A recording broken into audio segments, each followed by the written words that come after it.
Ah, courage, il t'appelle. Vas-y, ça, c'est ton jour, vas-y. L'homme, il n'a pas changé la même chose. Quand ça ne va pas, c'est lui qui va te courir. Mais quand ça commence à aller, tu vois, moi, j'avais dit, quand il était pas même là, il sait que ça allait aussi. Non, il sait que ça va même ça, c'est quoi? Parce qu'il sait qu'il va vous faire peur. Vous voyez, je suis tapé, je ne dis pas c'est où.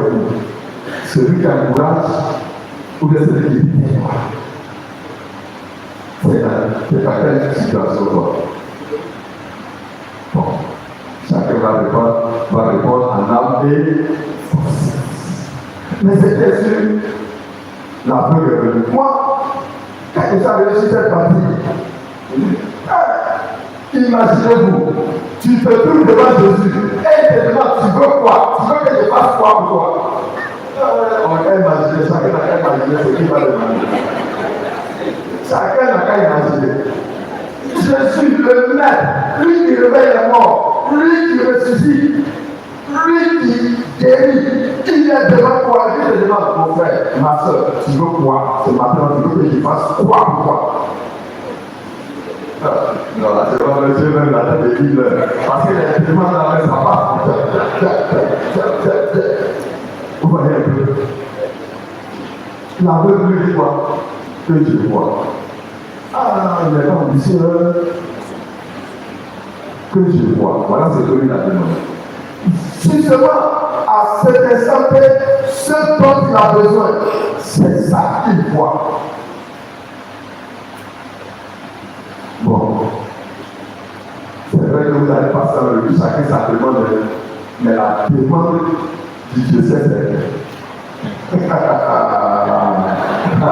Ah voilà.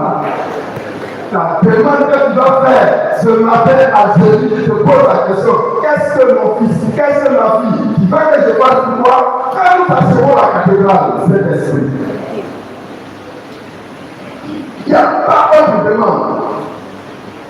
Bon, c'est qui était là-bas, vous avez entendu le patron lui parlait à notre soleil, à tête des certifiés. Mon père est fâché, maintenant, il était comment? Il a eu quel son? Ah, nous, on se pose des questions, on reste comme ça. Voyez un peu. Donc, nous achevons la cathédrale. Jésus est devant toi. En cette année pastorale, il faut lui dire, Seigneur, je ne veux pas autre chose. Ce que je veux, prends-moi les moyens pour aider à l'achèvement de notre cathédrale. Ah, maintenant, si tu ne donnes pas,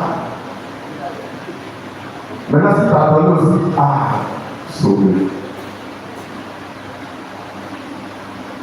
Alors, frères et sœurs, il n'y a pas d'erreur. Il y a plus que Jésus. C'est vrai que les hommes, l'organisation de ces cathédrales-là, c'est impossible. Effectivement, tu as raison. Tu as l'intelligence, tu as le savoir. Effectivement, c'est difficile. Quand on regarde les milliards, le contexte même de notre pays, la vie est chère, la vie est difficile. Tu as toutes les raisons pour baisser les bras. Et ça, tu as raison. Mais rien n'est possible. Rien n'est possible. Rien n'est possible. Et si tu penses d'abord pour Dieu, Dieu va penser pour toi. C'est ça la vérité. Mais si tu penses toi seul et tu ne penses pas pour Dieu, Dieu ne pensera pas aussi. Et je sais que si on donne le micro à chacun qu'on fait cette expérience, plus tu donnes, plus tu reçois. Plus tu font pour Dieu, plus Dieu les bénit. Donc il faut que nous soyons dans cet état d'esprit. Parce qu'il n'y a pas plus grand que Jésus. Et c'est ça dans la deuxième lettre qu'on le compare au grand-père. Mais tout en précisant que lui, là, pour lui, là, ça dépasse les grands-pères des hommes. Il est le grand-père par excellence. Il est le seul pont entre Dieu et nous. Si tu fais pour lui, lui aussi il fera pour toi. Si tu penses à lui, lui aussi il pensera à toi. Si tu réalises son œuvre, à travers son œuvre, il réalisera aussi toi aussi ton œuvre. Alors, au cours de cette célébration, demandons à Jésus de nous aider à